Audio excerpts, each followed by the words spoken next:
in this video, I'm going to be comparing Torva and Oathplate, obviously by the title and the thumbnail and all that. However, let's go over the actual update that happened with the summer sweep up with Cerberus, and then we'll compare the armors and things of that nature. So the first thing, which is huge, even though you can't buy any, as you can see on the screen by the screenshot, I've put 4 offers in to buy the Key Master Teleport Scrolls to teleport to this boss. They're so rare that I've done about, I don't know, half my task, which is, it was like 130, 140 kills. I've done about 70 or 80 or so kills, and I haven't gotten them as a drop yet, but they said they buffed the table on these, but I still haven't gotten any. But they're tradable, and you can buy them. However, you can't buy them because I'm trying to pay 70k per, and they are not selling. Clue Hunter's gonna be buying these because there's a clue step down there. It's one of the like when you get a 3-step clue. So, with that being said, the next thing is the new spell, the Ward Arceus. Now reduces prayer drain from demon attacks by 33%. So at this boss, if you have the Spectral Spirit Shield, and just that, when the ghost hits you, it actually only takes away, or only reduces the prayer by 10%, the prayer debuff. I'm sorry, 33%. So what's that mean? Well, instead of it taking 30 prayer points, it only takes 20. So you probably are definitely going to have to hit a restore or a prayer potion prior to this update. Well, if you do this spell, which has about, I think it's like a 60-second cooldown, it might be 45 seconds, but it's about a 60-second cooldown. You hit this spell, and it reduces the prayers drain from the ghost another 33%. So instead of it doing 20, it does 10 reduction. It reduces your prayer reduction by 10. So good. Oh my god, it's so good. I really like what they're doing with the Arceus spellbook. I can't wait for Varlamore Part 3, man. The spellbook feels so good with the cooldowns and how it goes with combat. I have an idea about what I think would be cool with this spellbook, but I'll save that for another video. So, the last update with this, oh yeah, is they adjusted the Cerberus fire special. You're gonna see the little pools of fire on the ground. Now you can stand right next to them or diagonal from them, and you do not take damage. This is the best update for the boss, to be honest with you, because it opens up the room, and then you can do damage faster because you can get right back into the fight. So it's perfect.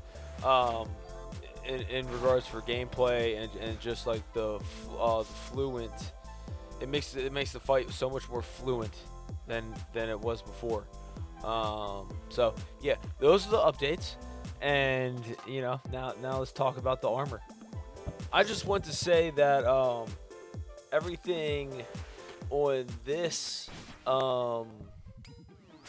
video is not the kills I did for the statistics. So I was killing Cerberus with Oathplate to start out with the KC tracker per hour, and it stabilized at 54.4 kills per hour. Torva stabilized about 57.1, and this was only a 26 kill sample for each one. And the reason I only did 26 kills is because Oathplate stopped. Like Oathplate, it didn't matter what I did. The kills were consistent. With death charge and everything, they were just consistent. I was getting 55.4 an hour, and that's just is what it is. Torva would fluctuate. It would go 55.4 to 57.1 during the 26. And the reason for that, especially towards the end, was Torva will start splashing with the Ember Light here. I'm using the Ember Light because it's the newer weapon, and you want to bring the Spectral Shield. The Spectral Shield here obviously protects you or reduces the prayer drain from the ghost. So I feel like bringing a one-handed weapon here, just for this little sample, was just a good decision, a good benchmark. I brought Death Charge for about half the kills, and then I didn't bring Death Charge for the other half of the kills. Again, these are just like things I'm testing out. I would say Oathplate is a lot more consistent. Also, you can tell by the thumbnail, it hit an 86 with the with the Void Waker. I just put up a short. This will be like tomorrow, like last night. I just put up a short. I hit like an 83 into like a 72 with the Void Waker, okay? And I've hit an 86 multiple times. I haven't hit higher than that, but I also haven't seen a max. In Torva, bro, it was not hitting 83s in Torva. So I don't know what the difference is between Oathplate and Torva. But yeah, the Void Waker is a monster here. Okay, 86 is freaking huge, dude. The Void Waker special attack does damage, magic damage between 50 and 150% of the wielder's maximum melee hit.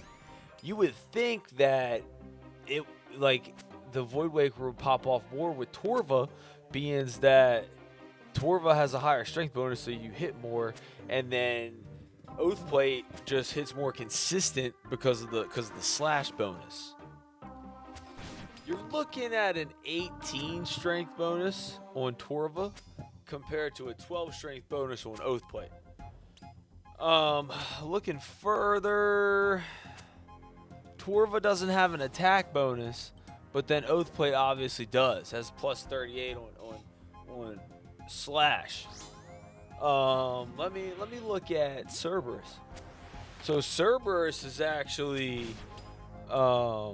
strong against slash.